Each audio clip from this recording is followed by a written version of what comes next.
Welcome in to the Paul Kuharsky podcast, live from Nissan Stadium, where something good happened for the Tennessee Titans today. A rare occurrence, overtime win over the equally bad New England Patriots. I'm brought to you by Edleys. I told you on Thursday when I broadcasted from Edleys just how amazing the ribs were. Yesterday night, my wife and I ordered in from Edleys. I had the brisket plate, unbelievably good. You've got to find one of the Edleys locations near you. Eat food from there. If you're not a regular, you're crazy. I know a lot of you are regulars, so you're due for a trip. If you're not a regular, you got to check it out. You'll become a regular in no time. Edleys BBQ, 8 local locations. The best brisket, ribs, wings, pork, chicken, everything you can want from a barbecue joint. Unbelievable place. Titans win 2017 in overtime. So much bad wrapped into a game that gives them a result and lets them feel good. And look, I don't know where you are with this team, and I know a lot of you want to see it lose, which I am on the record as thinking is a horrible idea. But they got to feel good about themselves, which I think was great. It's great to be in a locker room with guys smiling, feeling good about themselves. Nick Westbrook-Akine, phenomenal touchdown in the 4th straight game. Arden Key and Jeffrey Simmons combined on a huge defensive play. Tony Pollard, 129 yards rushing. Phenomenal day for him. Finally gets to play 2 halves of football instead of just the first half. Some remarkable runs. The one I put in my column was that kind of stop and start run that set up the early touchdown. I think Vanette's touchdown. He's really good. I don't know that he's gotten his due because he's not been playing in wins. Bad news, Lloyd Cushenberry is believed to be an Achilles injury, out for the year. That means when Radens is healthy again and goes back to right guard, then Brunskill will be the center. He's been the backup center. Levin then will be the swing interior guy. I don't expect good news about Diggs either, which means Mike Brown is in the loop there. That's good. Coach Yost just thinks that winning today just fucking sucks, he said.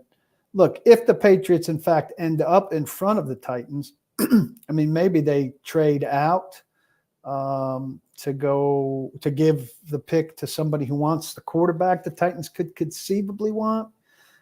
Maybe they stick and pick a player that appears to be better than the guy that the Titans will get.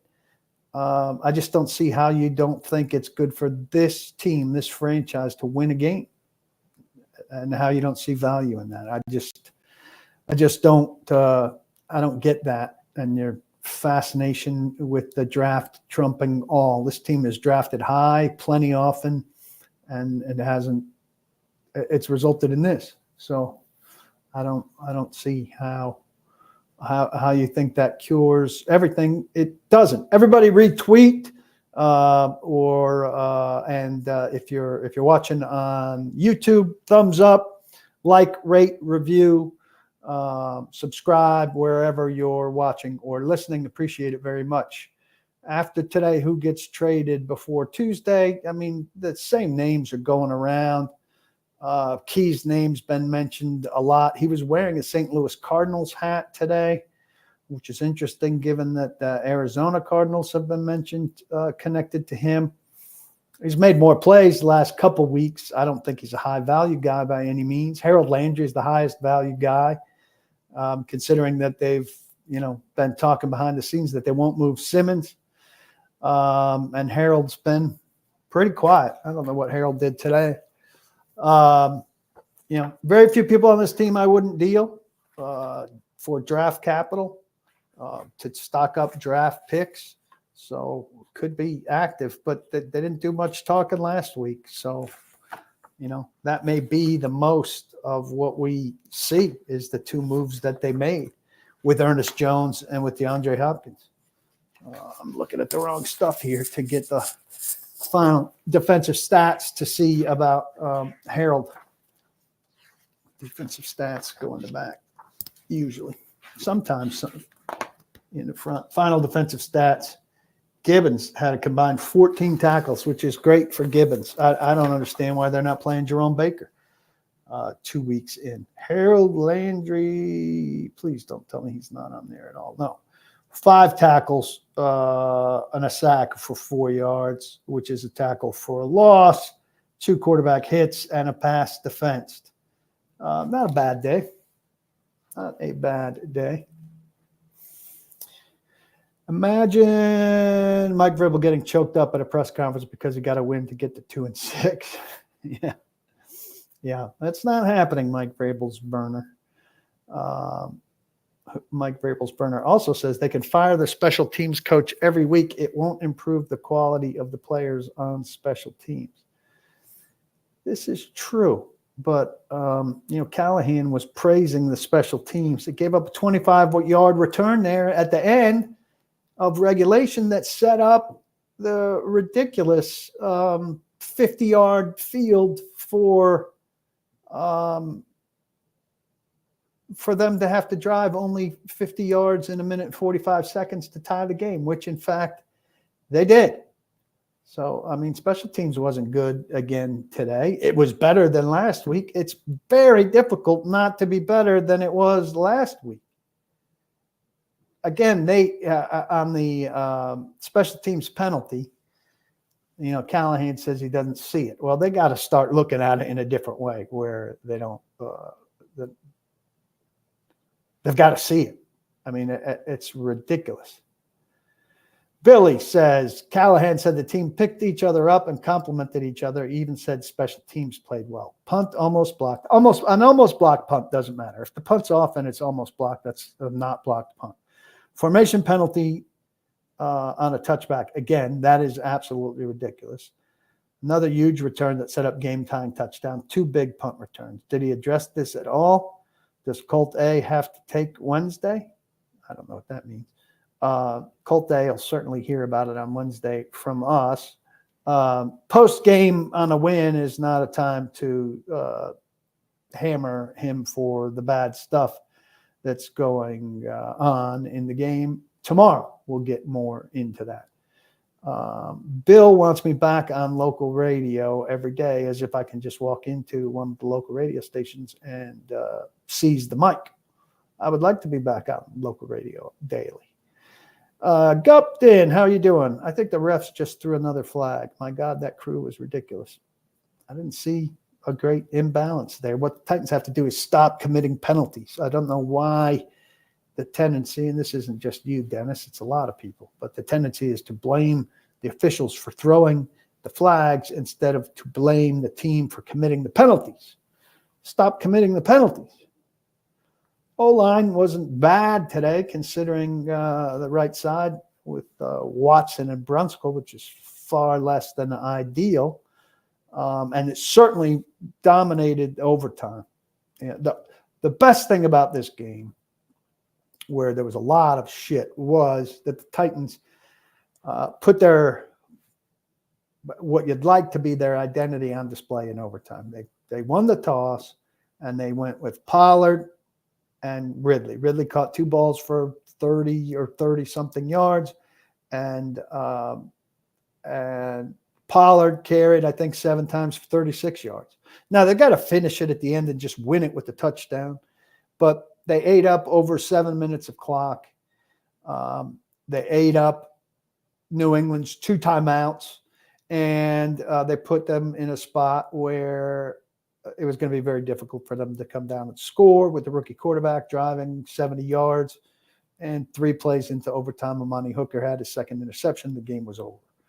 So as badly as they played, as much a roller coaster as this game was, how many bad things they did, they got the result by playing a very good overtime period. Could they flip Baker in a trade? Jerome Baker? I don't think they acquired Jerome Baker to trade him. I think they're being too patient with him. I mean, 10 days into being here, he should be ready to play. Now they're going to see Gibbons with those numbers. They're going to be like, oh, we should stick with Gibbons. Callahan seemed very relieved after the win, Double J says. The game wasn't available on our TV feed. I think he's in the Chattanooga area. Until the Falcons game went final. I used to get worked up when they weren't on TV. Didn't mind today. Good for you. Lori, no real cures, but thankful for the win. More fun to watch. We'll take it. Look to build on it. Bummed about Cushenberry. Tough luck there. I will say this. I have wished for all of you people, competitive, enjoyable game. I think that was an entertaining football game. I mean, the sloppiness with the penalties sucked.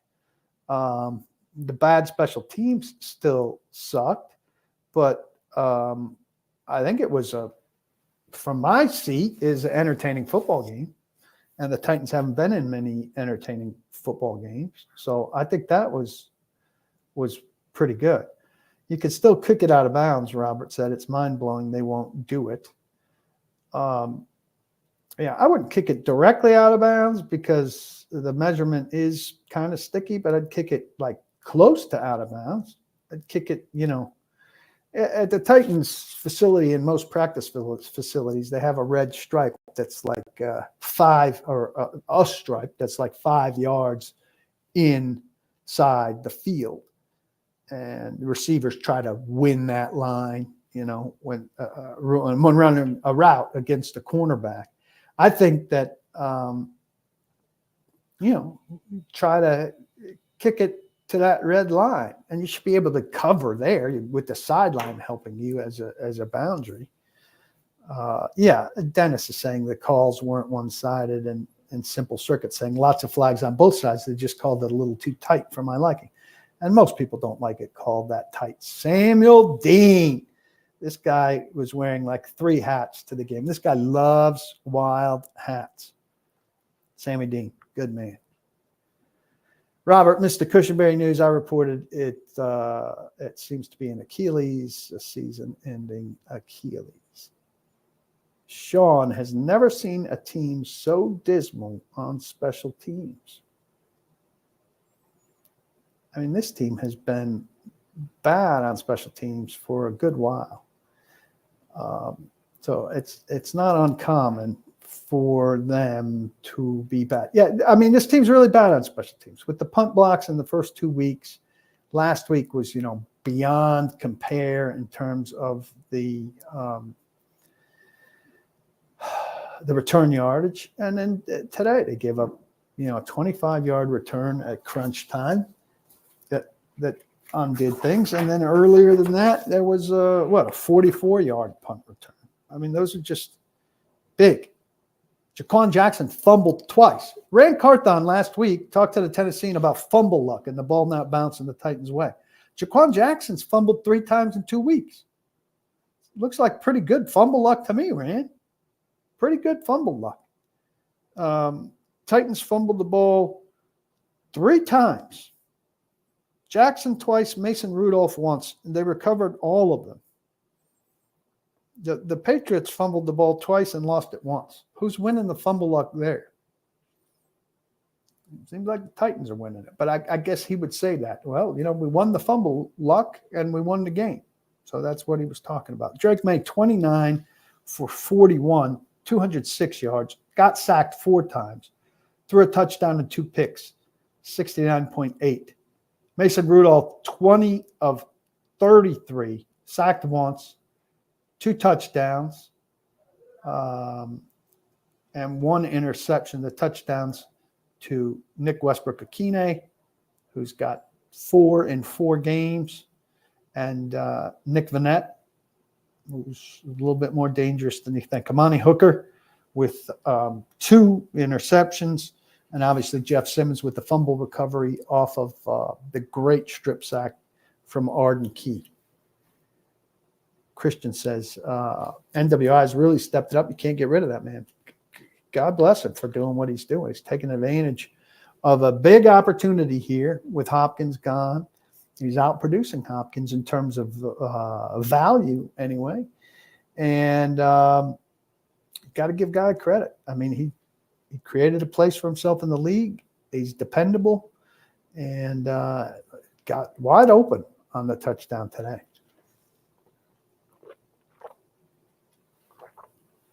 Fatty Matty. He says, why do so many Titans fans think the Titans have so many players that they can use as trade bait? Nobody wants our players, moron. Well, that's untrue. People certainly want Harold Landry and Jeff Simmons. They're probably not going to offer what the Titans think those guys are worth. They're not going to trade Simmons. You go down the list here, and they've already, by the way, traded for Ernest Jones and DeAndre Hopkins. People would trade for J.C. Latham, but the Titans aren't going to, trade J.C. Latham. They would have traded for Cushenberry before he's hurt. They'd trade, Ridley's contract is overbearing. They certainly would trade for Tony Pollard. Arden Key might be worthwhile, and he's a guy that if people are making deals, could be dealt for in the next couple of days. Sebastian Joseph Day has been out there as a guy, and he could help some defensive lines that need a starting caliber guy. He's had a relatively nice season. McCreary, people would like to have.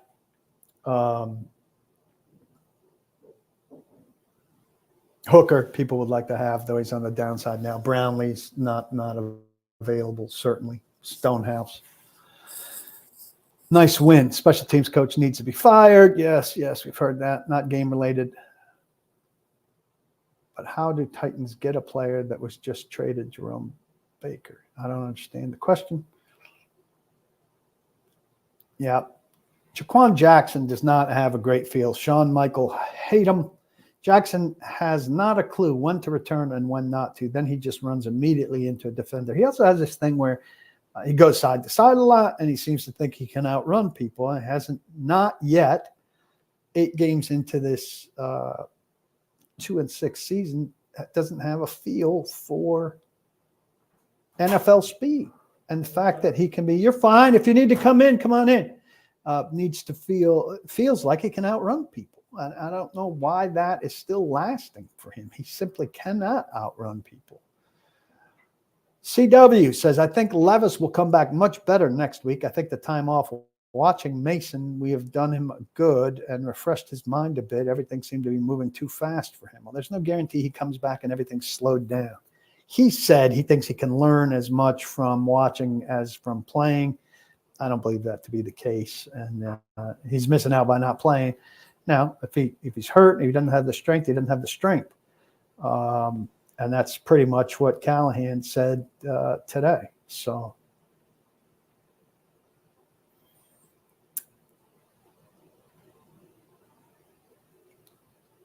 maybe a week off of first-team reps will get snaps lowered. Good thing Rudolph was tall.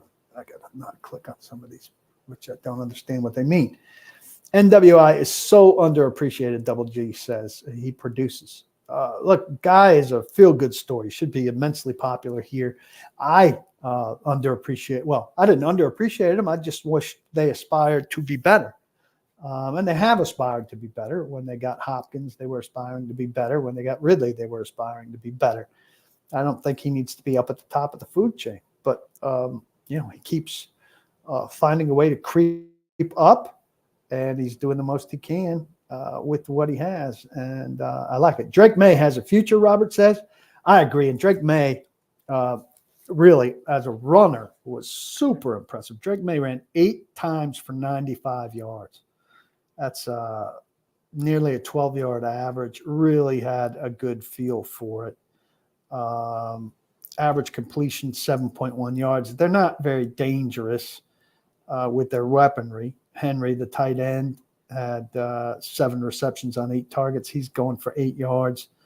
Douglas averaging 5 yards. Stevenson averaging 7.6 yards. They need weaponry, some threats. But I think they've got their quarterback, and that's why, at the top of the draft, if they're at the top of the draft or ahead of the Titans at the top of the draft, they're not drafting a quarterback. At this point, Lori says, you could play special teams bingo. You could put several scenarios on your card and entertain yourself with the different possibilities to not send yourself into despair. Dixie says Pollard kind of reminds him of DeMarco Murray when he was here. There's a little bit to that.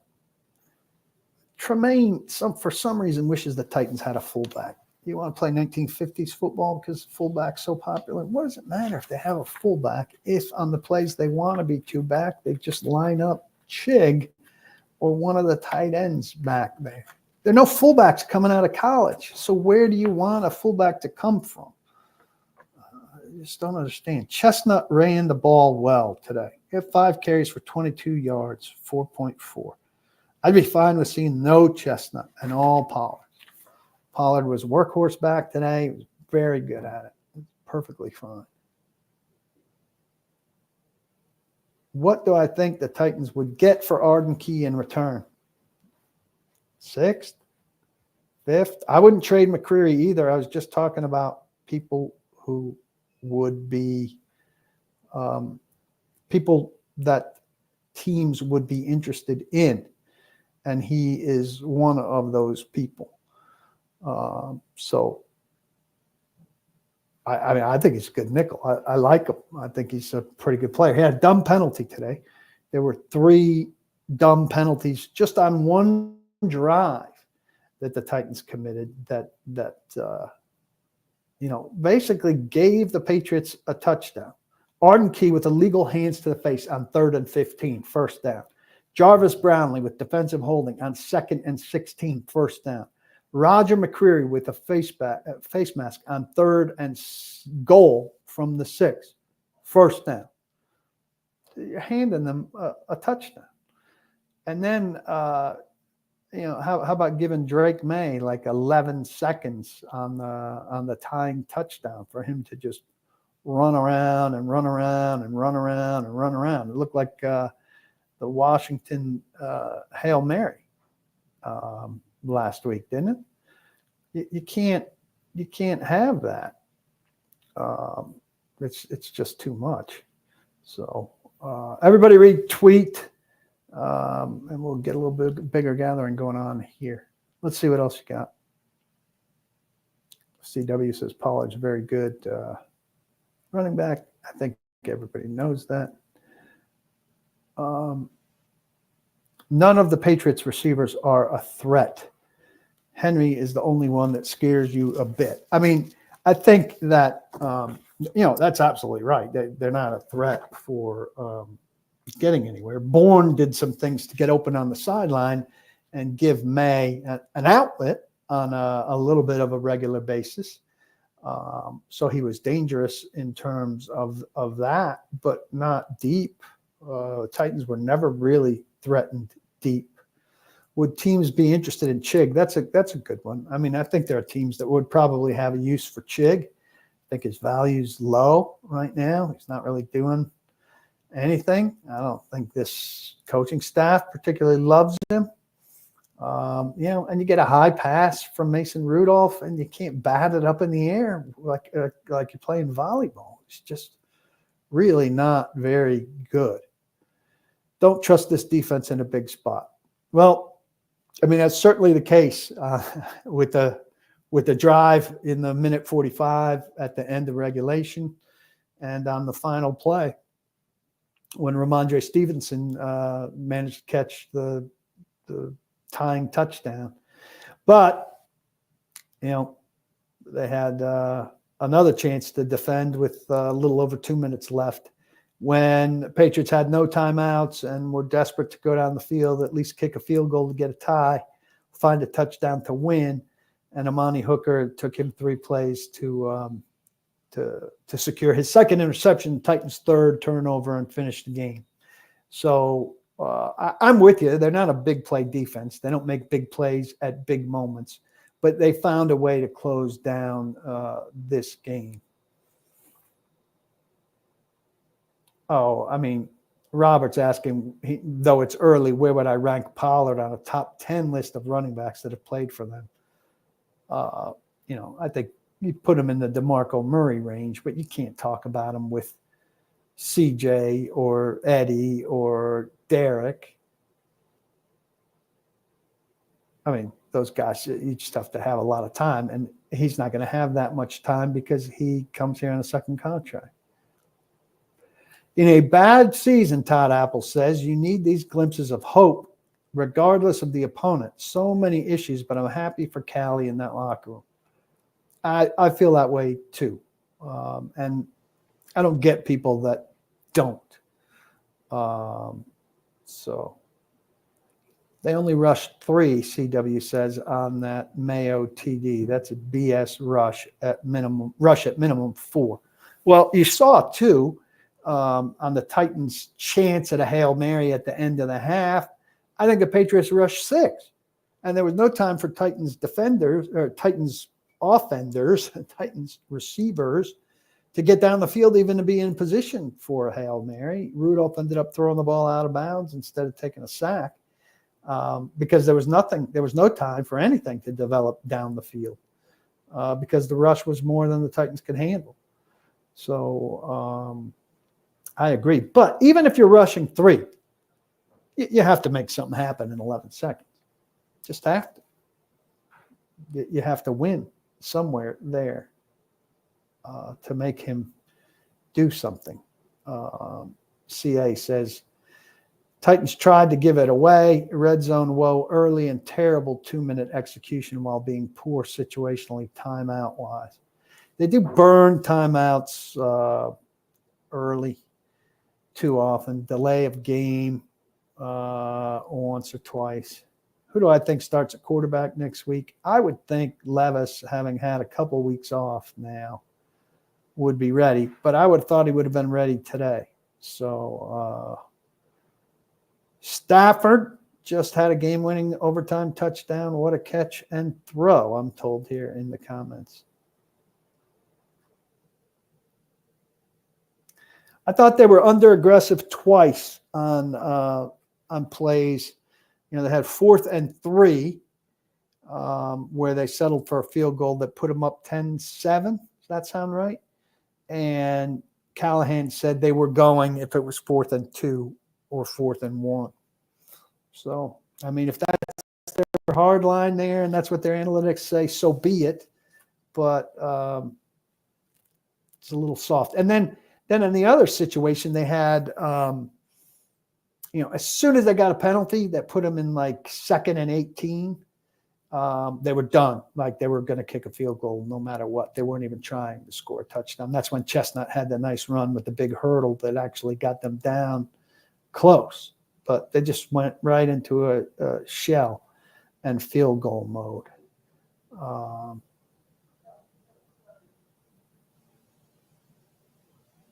Dennis, who was complaining about too many flags, was looking for another flag here. The tying drive for the Patriots was right in front of us, and it looked like their right tackle was coming out of his stance before the ball was snapped a few times.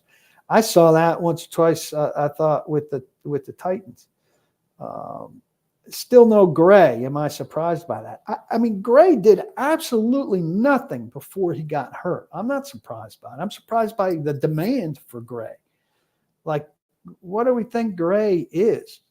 Gray didn't do anything in the preseason, or he was hurt before the preseason, but he had like all of OTAs and 2 weeks of camp, and he, like, everybody was marveling at how he was like the 5th inside linebacker or 6th. So I don't think he's had any time to make any kind of impression or sort his way past somebody like Otis Reese. He'd be a special teamer at best now, and I think if they thought he would help them on special teams, they'd put him out there in a second. But I have no reason to think that Cedric Gray is any good.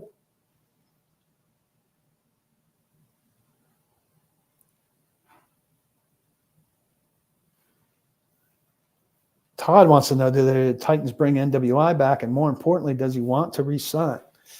Well, I don't know why he wouldn't want to stay with this team that's treated him pretty well and given him a chance to blossom. But, I mean, if he got a bigger offer somewhere, he'd certainly consider a bigger offer somewhere. So we'll have to see. I think he's the kind of guy, and there aren't too many guys that you negotiate with and can have successful negotiations with before they get to free agency. But he could be one. Who is the right tackle for the Pats here? DeMontre Jacobs.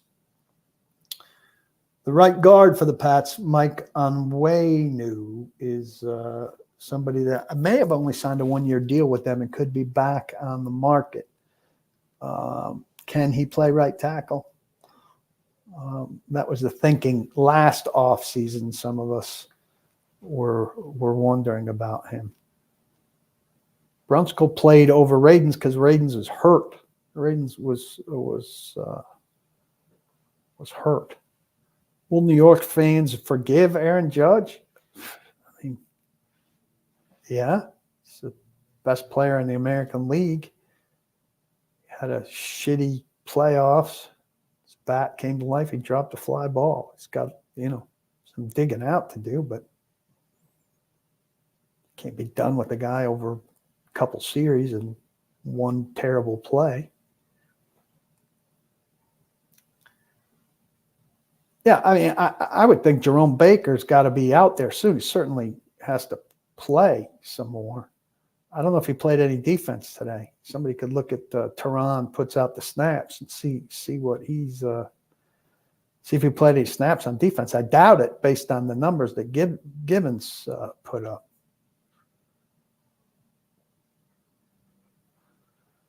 Sean says he thinks Callahan is finding his groove. Do I like what I'm seeing from him near the halfway point? No.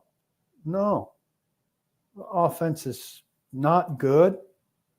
They've beaten two terrible teams. I expect them to be better. I like him personally, and I think he's got a chance to be good. But to this point, they haven't shown nearly enough. I would say the odds of Colt Anderson being fired at some point this season are very slim. If he didn't get fired after the Detroit game, I think that he will not get fired during this season, and maybe not after this season, but we'll see. Moving forward at right guard, will Brunskill play? Brunskill's going to play center because Cushenberry is going to be out for the season with an Achilles injury. Why are you surprised he hasn't played more? It's been spelled out pretty clearly that his body type is not a Bill Callahan body type. And the guards haven't really been a problem. I mean, Skoronski, got off to a slow start, but we're talking less and less about Skoronski being bad. So I think you're giving him time to grow there. And nobody's really been complaining about Radens, who I think has also been on a decent growth track. So I don't know anybody that's really been calling for or missing Brunskill, but he's about to become the starting center. How much worse, Robert's asking, would this offensive line be without Callahan? Well, last year's line was worse, right? With Hoteling, I think it would be worse. CWCW says Onwenu is at best a guard, but he can play right tackle decently. That's kind of conflicting. I'm guessing there's a typo in there. So, I mean, where do the Titans go from here? The Titans have lost 9 games in a row at San Diego or at Los Angeles. Their last win against the Chargers on the road was on September 30th, 1990. 1990, 6 years before I started covering this team. They lost there in 22 and in 18 at SoFi Stadium, in 16, in 12, in 10, in 07, which was in January of 08 in a playoff game, in 06, in 04, and in 93. Unbelievable. I mean, that's unbelievable. You weren't even born yet, KC says. Just a terrible, terrible record against the Chargers. And I think the Chargers, I don't know what they've done today. But I think, they're a well-coached team that's been getting more out of some people than they were getting when they were probably better stocked with personnel, but poorly coached. So,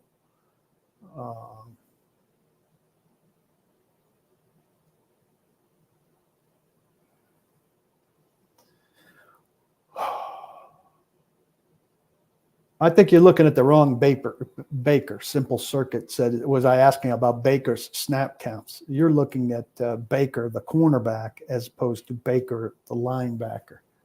There are two Bakers on the Titans. And you're looking at, I'm looking for Jerome Baker. And you're giving me, I'm forgetting his first name, the other Baker who's not showing up on this depth chart. Darrell Baker. Darrell Baker versus Jerome Baker. Yeah, Todd points out that the Titans are traveling west is a bad record overall. They don't play well out west. Yeah, Darrell Baker is the cornerback they picked up off of the Colts. Chase wants to know if I can ask tomorrow if he thought about throwing on the 3rd and 8 with 2:35 left in regulation. The conversion ends the game. The clock running really doesn't do much, and they still have time to win. Well, the clock running did get them to the 2-minute warning, did it not? So it burns time. Linebacker Baker isn't listed, Simple Circuit said. So conceivably did not play. Well, let's see. I can tell you if he did not play. Did not play. Jerome Baker did not play. It's crazy to me. John wants to know if I bring Levis back next year. I mean, I got to see what the options are. I got to see what he does. They've still got games left here for him to play. I don't think they're going to be like overwhelmed with options for next year. So I think, certainly have him in training camp next year to see what he does. He's under affordable contract. So you've got to look and see what he does. Would Levis have been able to win this game? I don't see why he couldn't have won this game. Rudolph lost a fumble and threw a pick. Does that sound right? Rudolph, no, he didn't lose a fumble. Recovered a fumble and threw a pick. I don't know. That's a hard question to ask. It's a hard question to answer. What do you think? What do people in here think? Sergeant Bubbles. Do I think the Titans trade any players this week after this win? Landry or Key? I don't know. It depends on the returns that they get. I certainly hope that they don't let this win change anything about anything. If they can get a third that could turn into a second for Landry, I would do this. If they can get, I think he would only be a 6th that could turn into a 5th. I don't know. I'm very bad at putting price tags on guys, but I would deal everything that I could within reason. Absolutely. Chase points out in that situation down near the 2-minute warning that you can take the sack and keep the clock running if you don't have open what you want, which is true.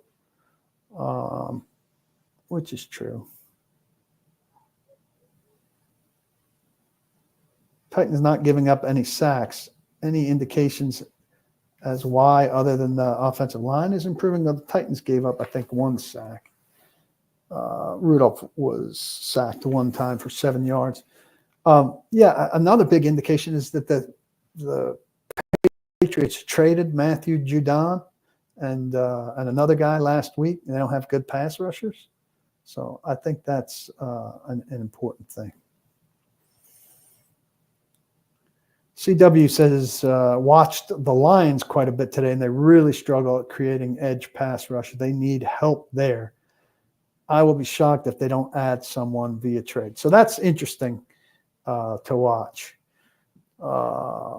So we'll keep an eye on that. Dennis asks about the ball not bouncing our way. Comment from Rand Callahan was a hot topic on the pregame show. What's my opinion on it? I think it's completely out of touch with reality. And I mean, he could be talking about the whole season rather than the Detroit game, which he should clarify, by the way. He's allowed to be clear. And he fails almost every time that he talks to the media to be clear. But he's going to feel vindicated somehow or think that he's right when he talks about this game because the ball did bounce the Titans' way. Jaquan Jackson fumbled twice and Mason Rudolph fumbled, and they got ball bounce luck in this game, right? But I just think it's not that were the Titans 1-6 before this game because the ball didn't bounce their way. Is that suggests that he's thinking that, which suggests he doesn't have his finger on the pulse of what's wrong, which are bigger issues than ball bounce luck, right? Fumble luck. Were the Titans 1-6 because of fumble luck? Absolutely not. He's just got to be better. This is supposed to be a guy who's got a real handle on relationships. Is a really good relationship guy. If you're a really good relationship guy, I know really good relationship guys. I'm a good relationship guy in some circumstances, not all. But if you're a good relationship guy, you have to be a good conversationalist, right? And if you're a good conversationalist, if you're a good conversationalist with people in general, I don't see how you can't be a good conversationalist with a reporter for 5 questions. That doesn't jive to me. Am I wrong to think that? Like, is that a disconnect by me because I'm a reporter and I think a guy should be able to talk to a reporter? If you're terrific at building relationships and conversing with people to get in position to have good relationships with them, and you can't clearly answer or have a 5-question conversation with the reporter where you don't cause all of this confusion, does that jive to you? That doesn't make any sense to me. I agree, Double J, that fumble luck is a roll of the dice, but fumble luck is not the reason the Titans were 1-6. Fumble luck had nothing to do with them losing to Buffalo. It had nothing to do with them losing to Detroit. I don't think fumble luck had anything to do with the opener where Levis tried to pitch a ball out of bounds to get an incompletion instead of taking a sack in Chicago. That's not fumble luck. That's interception stupidity. Here, Robert's saying Carthon seems really uptight. He seems really uptight talking to the press. I don't understand how you could be that uptight talking to the press and at the same time be this fantastic relationship guy with everybody else. Why? Why do reporters make you nervous, but other human beings you're a great relationship guy with? It doesn't make any sense to me. And apparently he's great with Ian Rappaport, who told me he's like one of his best sources in history. He knows his kids' names, yada, yada, yada. It's ridiculous. So he's good with the kind of guys that get him hired, but he's bad with the kind of guys that get him fired, ultimately. Doesn't make any fucking sense. Punts blocked. 3 of them are not luck. Very fair. Here's Steven. We're 1-6 because our right tackle was abysmal and we have the worst special teams I've ever seen, and the quarterback's not good. No, fumble luck.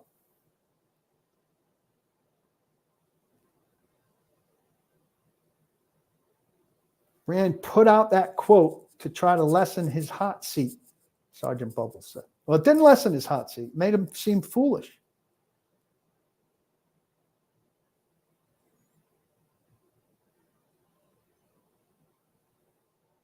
Didn't lessen his, I don't know how hot his seat is. I think with fans Fans are not happy. If things were going better on the field, you think he'd be more available for interviews? No.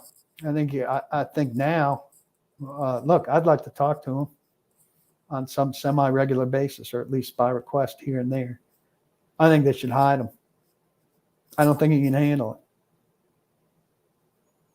it. I can't recall a time where he's talked to the media. Well, he talked to me at the owners' meetings 2 times, and I don't think anything controversial came out of that. That's a good time to talk in the spring. But I think when he's had press conferences, I can't remember one that something controversial didn't come out of it, where people had questions about his competency. And this certainly produced questions about his competency.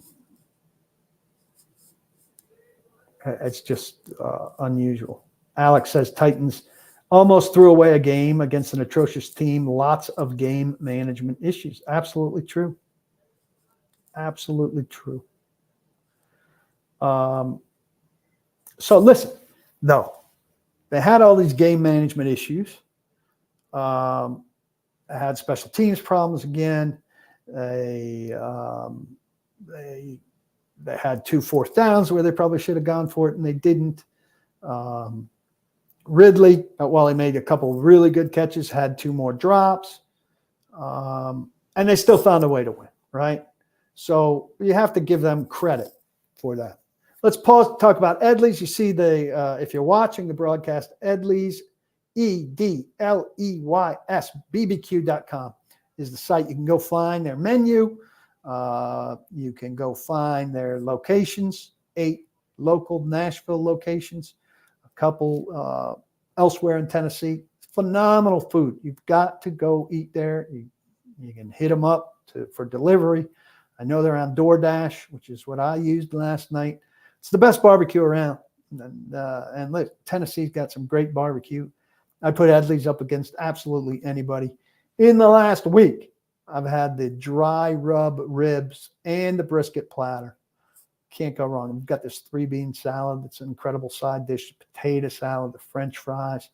Oh, listen, you can get me started again. I'll go there on my way home. I'd eat there every day if it was realistic. I would like it to be my kitchen. You need to go. So it's 7:22. I'm surprised there's still some light. And there is no light. I turn around and it's dark. Those are the lights of Nissan Stadium. The end of daylight savings time depresses me. Edleys does not depress me. Make a conscious effort to go to Edleys this week. Tomorrow for lunch, tomorrow for dinner. Take the family, sneak off from the office, go have lunch, whatever it takes. Get to Edleys. Tell them I sent you. You won't regret it. If you're not a regular, it's the best barbecue you're going to have. And if you are a regular, you're probably overdue to get back there. Hit it. Edleys. Can't do better. If I was New England, would I have gone for 2 to win it or go kick the extra point and go to overtime? Yeah. I don't know. I think it depends somewhat on what I feel like I have in my bag for a 2-point play. But I might have gone for 2.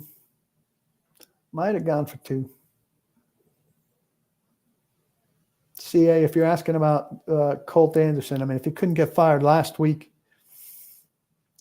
special teams was significantly better this week. I know that's a terrible standard. Robert says, I still say you give Vrabel this roster with Mason Rudolph, and they might have just lost 2 games, in your opinion. I can see that. I will say this. If Mike Vrabel had a hand in assembling this roster, this wouldn't be the roster. I don't think Calvin Ridley would be here. And I think they would have made some other different moves. They probably wouldn't have spent all 240 or 290 or whatever it was. They probably would have drafted differently. But if you gave him the resources that Rand and Callahan had, I think it certainly would have been a much better roster, a much different version of a better roster, or a somewhat different version of a better roster, and this team would be significantly better than it is now, record-wise. I certainly agree with that. And I think virtually everybody agrees with that, right? Todd, regarding Rand, having J-Rob as his predecessor who held press conferences when he took a piss definitely makes Rand seem more reclusive. He did not hold press conferences when he took a piss. You know when he held press conferences? When he needed to be held account for something. When he cut Dodd. When he cut Dodd, he held the press conference because he knew there were going to be a lot of questions about Dodd and that Mike Vrabel didn't need to answer questions about Dodd, because Dodd was his pick and his baby. And he thought he'd stand up there and take questions about it and put it to bed once and for all. J-Rob didn't hold that many press conferences. J-Rob had relationships with local press, more than one guy. Now, say what you will about J-Rob. He's a stand-up guy. To this point, Rand Carthon is not similar in the same way. Now, he may be a better drafter, but J-Rob started off as a pretty damn good drafter. Got Derrick Henry, Kevin Byard, and Jack Conklin, 3 All-Pros early in his tenure. I don't see Rand matching that early in his tenure. I don't see these guys on track for that. So we'll see. Hey, Joseph Mitchell, good to see you in here. Thank you for coming. Thank all of you for coming. Always enjoy these conversations post-game.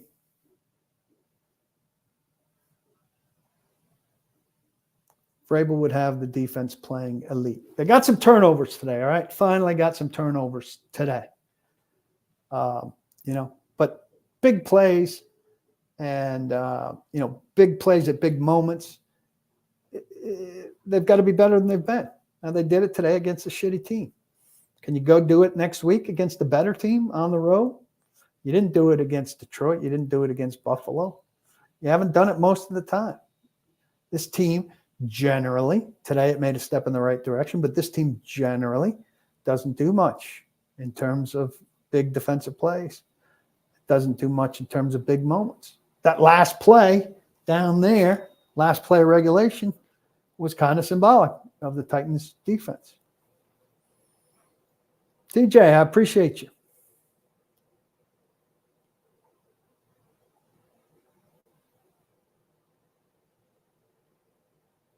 So a lot of support for Vrabel here.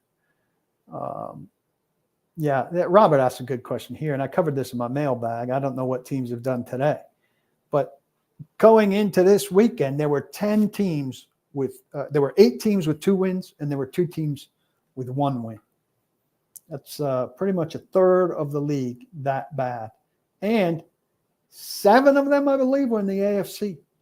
The AFC, which I would have said, I think almost everybody would have said, with a stronger conference, and maybe it is a stronger conference with top-heavy teams.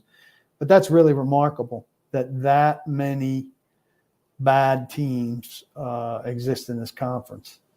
So Titans are now a 2-win team, and the Patriots remain a 2-win team. So this game didn't do anything to tip that balance. The Colts are a bad team. The Browns are a bad team. You guys can help me with the list, but the Jets are a bad team. Miami is a bad team. The Titans have beaten 2 bad teams. Jaguars are a bad team. They've got 2 chances to beat the Jaguars. The Colts are a bad team. They've got 1 chance to beat the Colts, and they've lost to the Colts.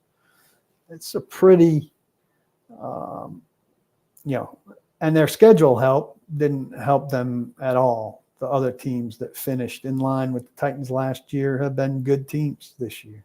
So it's not a great situation by any means for the Titans this year with who they're facing and where they go from here. Snead better play next week, Chase says. I mean, the guy obviously got a significant quad contusion out of what he suffered, but 3 weeks out is a long time. It's a long time. Yeah, is Mike Brown now going to be your starting safety? Diggs, I would imagine there's no way he plays next week. There's a good chance he's out for the season based on the way Callahan talked about him. You don't need Molden. You need a good third safety. Molden was slow and ineffective. They expected Adams to have a role here. That didn't pan out. So now your choices are Mike Brown or Julius Wood. And I don't think either of them are great. But Elijah Mold, they're allowed this new regime.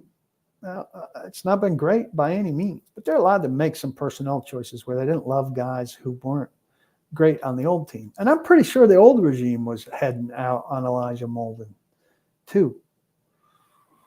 Joseph is announcing in here that the center is out for the season. I reported that, Joseph. Lloyd Cushenberry is out. CW. Why did you call yourself CW in here? You wanted the Titans to target Justin Simmons when he was a free agent, not Diggs and Adams.